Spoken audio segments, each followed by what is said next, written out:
This is QTV News coming to you live from our studios on Caraba Avenue, and I am Jenna Bosonko. Thanks for joining us here at the main news headlines. At a press briefing on Tuesday, Dr. Mamadou Tangara, the Minister of Foreign Affairs, has said that Gambia is still under EU sanctions for non-cooperation in receiving migrant returnees from EU countries. MRC Unit de Gambia is among research institutions studying potential health complications facing tuberculosis survivors in the Gambia.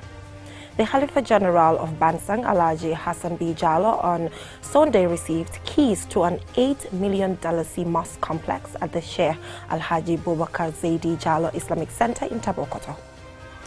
In international news, Janine Davis, Deputy Assistant Administrator in the Bureau for Africa, says the Gambia remains very important to the interventions of the United States International Development Agency, USAID. And in sports news, 20 young Gambian footballers selected from across the country will take part in the upcoming Norway Cup in Oslo this year. Now, those were the main headlines, and now the news in detail. Do stay with us.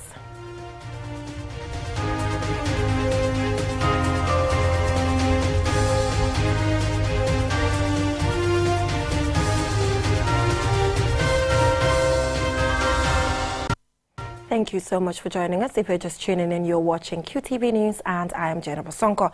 Now, at a press briefing on Monday, Dr. Mamadou Tangara, the Minister of Foreign Affairs, International Cooperation and Gambians Abroad, has said that the Gambia is still under EU sanctions for non-cooperation in receiving migrant returnees from EU countries.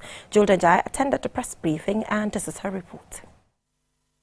In 2018, the EU and the Gambia signed the Good Practices Document on Identification and Return Procedures, a legally non-binding arrangement. At the Gambian government's request, the EU agreed postponing the start of implementing the return of Gambian migrants until the 16th of November 2018. The agreement stipulates that return numbers should not overstretch the country's capacity to receive returnees. It also states that adequate notice must be given before asylum seekers are returned to the Gambia. Both of these provisions were allegedly breached by the EU. Gambia's foreign minister says he is not comfortable with the so-called good practice document from the onset. We engaged the European in a discussion, and then COVID hit. So we refused to take people because you cannot allow people traveling during the period of COVID. And they agreed to that. What that they consider as non-cooperation. Then we were heading towards election. It was also not safe because the situation was very tense in the country to be receiving our deportees. And there were certain agreements that we had some discussion with them. As far as I'm concerned, they did not fulfill that.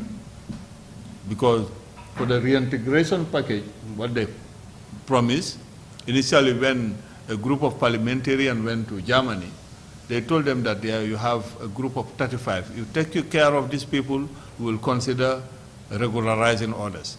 Only for us to see another plane coming without our notice. We were not informed. And people were shocked. They asked us, but to be quite honest, the ministry was not aware of it. How did they come? We do not know. So I cannot answer to questions if I don't have the details. But of course, later on we realized that through some kind of string arrangement with Frontex, people were posted there and they did the identification. Minister Tangara says, as a government, they have developed a coherent policy in managing irregular migration as enshrined in the National Migration Policy 2020-2030. The government has not and will not arrange or facilitate the return of anyone without due process being followed. We have no interest in facilitating the return of our nationals from Europe, considering the support given to their families through remittance. In the wake of recent expulsion of 4 diplomats from the Gambian embassy in Washington, in the United States of America, Dr. Tangara has insisted that the country's diplomatic credibility remains intact. It has not created any reputational damage. They have not been declared persona non grata. Well, they gave us timeline to evacuate them, and we are doing that. And they've even decided to extend it to enable them to come back because these are family men and women. And it's rather unfortunate, but I think in every situation you should try to find opportunities. This is an opportunity for us also to do more sensitization with our diplomats before we send them home. Asked about the fate of the expelled diplomats, Minister Tangara says the government will investigate to establish the facts before commenting further. For QTV News, I am Julden Jai. Now, tuberculosis is one of the world's deadliest infectious disease. However, despite being curable with millions of survivors globally, not much is known about the health condition of survivors. MRC Unit The Gambia is among research institutions studying potential health complications facing TB survivors in the Gambia. Mamadou Lamin Choi has the rest of that. Tuberculosis is both an infectious and deadly disease, but the good news for the victims is that it is curable. In the Gambia, diagnosis and treatment of this disease is free at public hospitals, with some getting cured after treatment. Funded by the Federal Ministry of Education and Research of Germany, a project to study and evaluate post-TB lung disease in the Gambia is underway. Dr. Owolabe works at the MRC Unit The Gambia's TB clinic. So this program has been on, or this project, for the past 5 years, and we are moving into the next 5 years on the same group of participants of TB patients that were picked. This will enable us to define what are the problems after patients have been treated for TB, and how do we address this problem to increase the quality of life. Data from the World Health Organization shows a declining trend in the incidence of TB in the Gambia. For the past 5 years, TB incidence declined from 153 per 100,000 in 2020 to 149 per 100,000 in 2021. It means that currently in every 100,000 people in our country, 149 have tuberculosis, 4 people less than previously. The study on post-TB lung disease is run in 4 African countries, namely the Gambia, Mozambique, South Africa and Tanzania.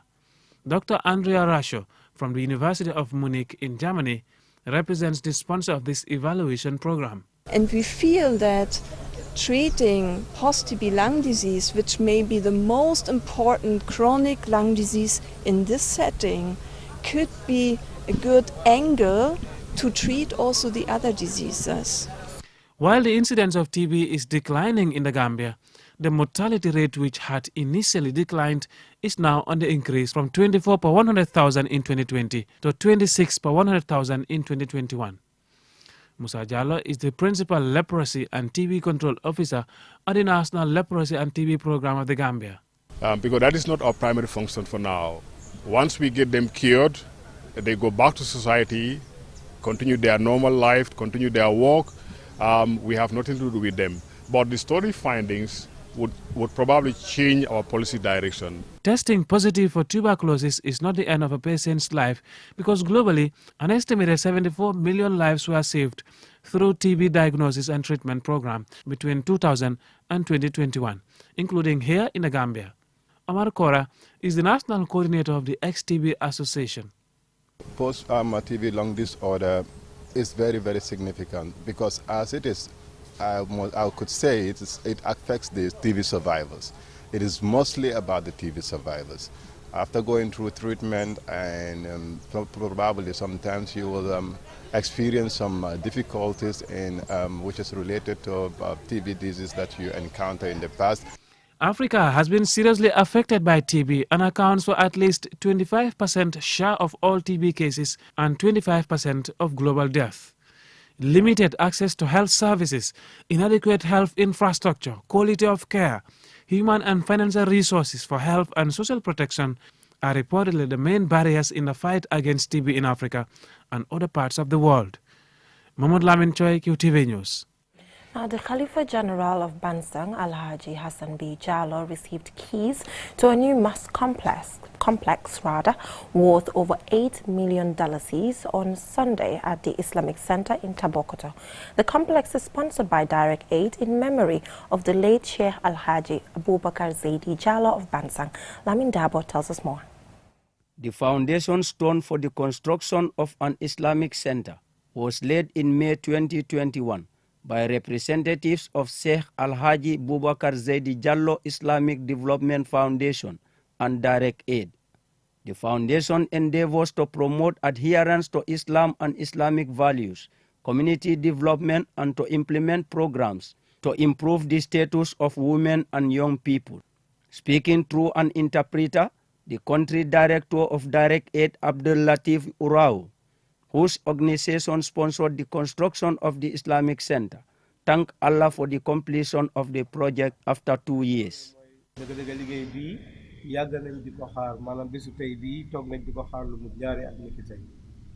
We have been waiting for the completion of this Islamic Center, and thanks to Allah today, we have all gathered here to witness the handing over. We thank Allah. The construction of this mosque is one of the biggest projects which Direct Aid has ever sponsored in this country. The journey has been tough due to some challenges along the way, but we thank Allah for witnessing this memorable day. We are praying that Allah makes this center a place to gain knowledge and share the teachings of Islam for Muslims. I have no doubt that the late Khalifa Sheikh Alhaji Boubacar Zaidi Jallo's foundation will continue to spread the Islamic religion by making the best use of the center and also using it to perform 5 daily prayers. I'm urging all of you to always pray for the main donor of this center, for Allah to place him in the highest part of Jannah. On behalf of his family and the members of the late Khalifa Sheikh Alhaji Boubacar Zaidi Jallo's foundation, Alhaji Hassan B. Jallo, the Caliph General of Bansang, expresses delight in continuation of their late father's legacy. Nge santa Yalla subhanahu wa ta'ala ci bés bi ni nge santa Yalla ne mun fekke nañ bés bi ni. We thank Allah for witnessing this day. The promise which Direct Aid made 2 years ago has today been fulfilled after the completion of this Islamic Center. We gather here today to witness the handing over, and we thank Allah for that. I've informed the country director of Direct Aid, Abdul Latif Urao, that despite facing lots of challenges during the construction of this center, one will forget about those challenges when you enter this mosque.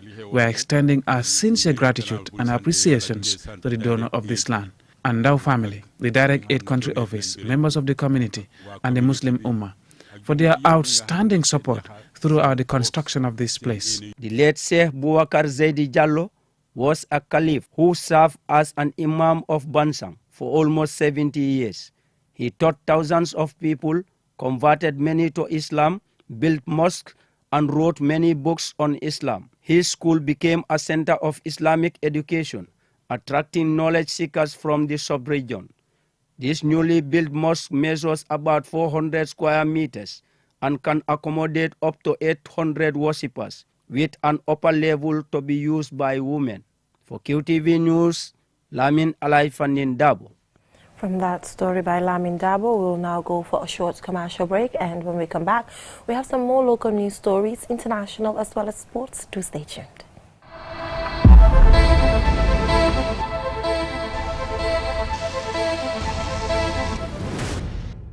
The National Roads Authority, the implementing agency for the Barting-Harding Highway Widening Project, in collaboration with the Ministry of Works, the contractors, Areski, the consultant, South Consult, Gamtech GV, OIC Gambia, and partners, seek the support of the public in the implementation of the project as Phase 1 nears completion. Drivers are strongly advised to exercise caution, adhere to speed limits, and respect traffic diversions. Pedestrians and vendors are urged to maintain a safe distance from the road. The authority reminds the public that the right-of-way remains at 40 meters from the road, center line on both sides. Property owners are therefore urged to respect reserved allocation and refrain from encroachment. The understanding and cooperation of the public are highly solicited. This announcement is brought to you by the National Roads Authority.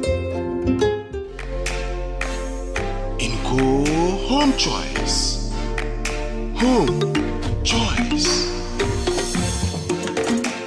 Bagage bu baax mooy def liggéey bu baax te wóor te soo ko jëndee dina la yóbbu ci diir bu yàgg te du gaaw a yàqu. Inco Home Choice ñoo leen indil bépp xeetu bagage yi jumtuwaay yi ngeen mun a jëfandikoo ci seeni métier yi. waaw ñun Inco fii leen di jëndee suñu bagage yi Inco lañ yombalee bagage yi dañ ëpp baax quality bagage lañ lay jaay moo tax ñun liggéey bu ñoo def electrical plumbing boobu ji in ko fii leen lay ñëw Brikama ñu jënd suñu bagage ñu bàyyi ko ba ci Kustaan Serekunda fii waaye fii leen lay ñëwee bagage dina bagage lu waral loolu in ko dañ yombalee bagage number one number two seen bagage yi dañ over baax dañ over quality. bagage yu si mel ni power tools accessories bench tools generator yu baax welding machines ak small construction equipments muy bagage yu baax yi ngeen mën a jëfandikoo bu ngeen ay samp ay kër. Because in common friend la bagage quality la guarantee bi la bagage ñaasa ni mi sa tije ni ta fo min na in ko ma soto janga man Gambia janga ma soto folo den nga ñoo ma ko akolera ñaawo ñandi mbe nga wuli nga na in ko nga bagage san seet si leen ñu si suñ maakaan yi nekk ci biir réew mi foofa sa Jinpex Kanifing Sukuta Jabang traffic light ak Brikama opposite Joko night club wala ngeen call ñu ci 532 5773 wala 341 7619 wala 739 8863 wala 303 9300 wala nga email ñu incogambia@gmail.com ak Inco Home Choice jafe-jafe ci wàllu bagage yi ngeen di jëfandikoo ci seen métier yi jeex na. Inco Home Choice. Inco Home Choice. Inco Home Choice.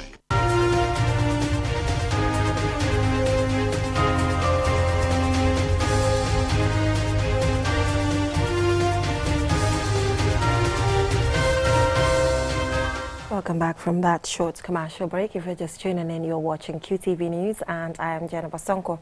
Now, the National Youth Parliament, the Gambia NYP, organized a forum on Wednesday with civil society organizations and the media to discuss the outcome of a recently implemented project aimed at strengthening engagement between the National Assembly and CSOs. Lola M. Kamara was there, and this is her report. The meeting brought together the stakeholders to discuss, evaluate and pave a way forward following the implementation of the project called Strengthening the Oversight Functions of the National Assembly. The National Youth Parliament secured a partnership with the National Democratic Institute, NDI, to roll out this project. Sophie Mane, the program officer for NYP, gave an overview of the project. The NDI actually gave us this 3-month project, and the project does not only build the capacity of the National Assembly to be able to execute their oversight function, but it also aims at making sure that the relationship between civil societies and also the Parliament is very smooth. This is to ensure that collaborations and engagement, partnership between these two stakeholders is very smooth, to make sure that what we aim to have, that is making sure we're able to hold our officers accountable, is done effectively. Since its inception in 2002, the National Youth Parliament, as an advocacy development-oriented and youth empowerment institution, has been involved in youth activities across the country. Some of these activities include capacity development, parliamentary democracy procedures to promote leadership and governance. Degen Job is the Deputy Speaker of the National Youth Parliament. And as civil society organization, we have a duty to collaborate, to support, but also to hold the National Assembly responsible to perform their oversight functions. Because it is only through performing their oversight functions that we can have proper public service delivery. And this engage them holding duty bearers accountable on their roles and responsibilities, but of course on the implementations of laws, policies and programs. According to the latest Interparliamentary Union, more than 50% of the global population are young people under 30, yet they constitute less than 2.6% of the world's National Assembly members. The Gambia's National Youth Parliament is one of the few in the sub-region seeking to prepare young people for future roles in politics. For QTV News, Lolly M. Kamara. From that story by Lolly M. Kamara on the National Youth Parliament, we will now take a look at news beyond our borders.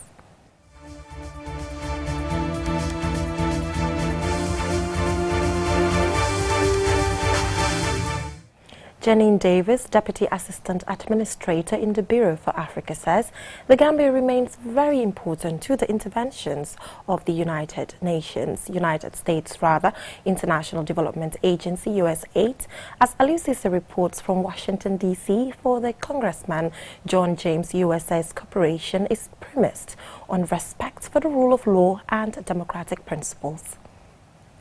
For decades, the United States had and continues to be one of the Gambia's most consistent and important development partners through its various programs. The United States government, through USAID, is currently rolling out a 5-year, $7.5 million program to promote the right to justice. In 2022, the agency provided support for the health and education sectors of the Gambia and humanitarian assistance worth over $250,000 for flood victims in the country. The agency is also launching a 10-month rapid response initiative to make immediate progress on prosecutions of alleged crimes committed under former President Yahya Jammeh.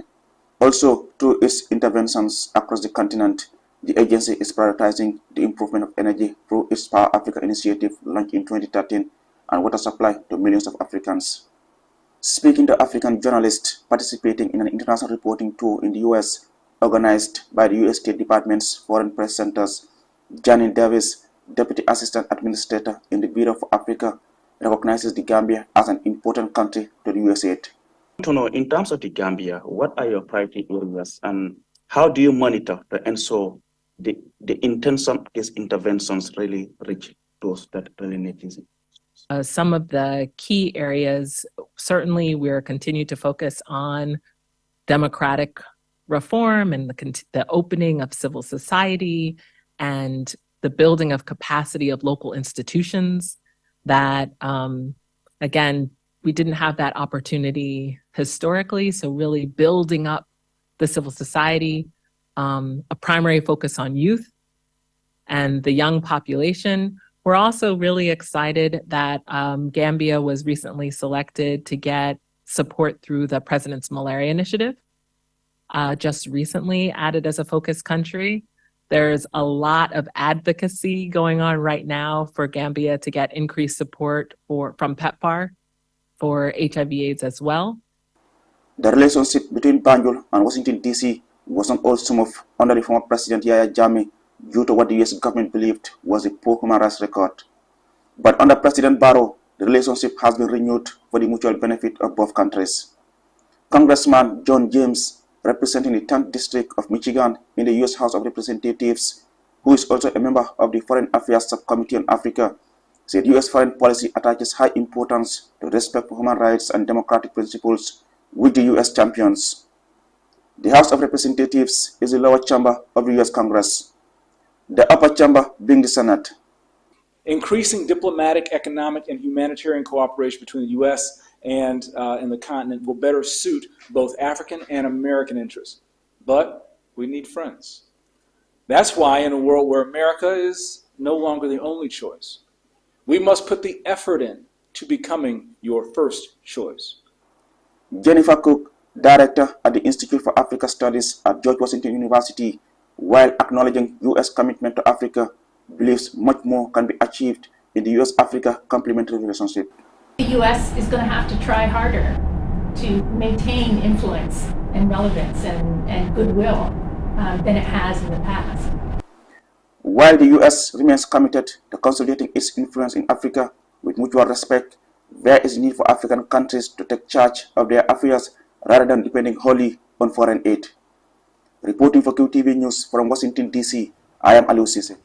From that report by Alusisa from Washington, D.C., we will take a look at what is happening in the world of sports.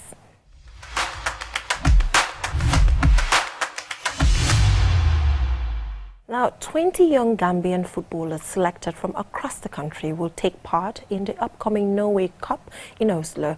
Our sports reporter Momodu Gajaga was at their final training session earlier today, and he now reports. It's the final training session ahead of the Norway Cup to be held in Oslo, Norway from July the 29th to August the 5th, 2023. 20 young Gambian players selected from across the country will make the trip to play in the competition. The players expressed excitement and are ready to give their best. Kontaan barare ñu mu opportunity balde because opportunity dem pour say opportunity sort of no like a professional footballer. Legend always do a legend work, you know. This is what we expect from, you know, every legend to help the grassroots football, you know, to improve to a more levels, you know. 100% man.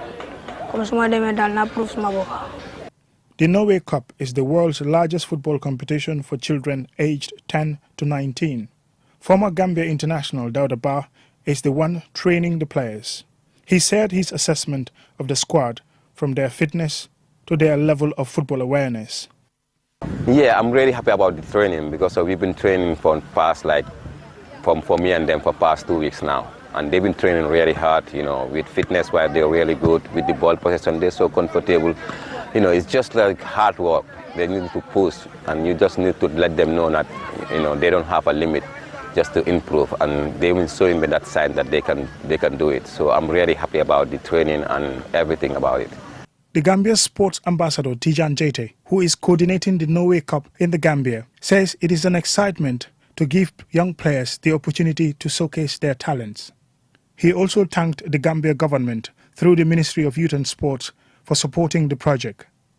My motivation is to give hope and opportunity for the young Gambian youths, especially the footballers, because I want to create the opportunity that I didn't have when I was young. So that's why I created this initiative. The opportunities are huge, you know, not only for these immediate players, but for the future of the Gambian players who are going to participate in the tournament. Because, you know, when you are in Europe, you are in the land of opportunity. So for that reason, you know, anything can happen for these boys. You know, they can be selected or identified by scouts, by clubs, you know. A very warm thank you to the President of the Gambia and his government. And really, they have, given me all the support. Several players who took part in the past editions of the Norway Cup went on to be successful in their football careers. These include the Gambia's Yusufa Njai and Hamza Barry, Senegal international Idrissa Gana Gueye, Norway international John Keru, and Ole Gunnar Solskjaer, among others. More than 50 countries, 200 teams, and over 2,000 players will take part in the week-long competition. Some of the players to take part in the tournament could go on to become future world stars, like some of those mentioned earlier. Mamadou Gajaga, QTV News. A lot of excitement there. Good luck to Team Gambia. Now, I'm afraid that is all we have time for in this edition of QTV News. But do not forget to tune in at 10 p.m. for another bulletin. Thanks for watching. Have a great evening.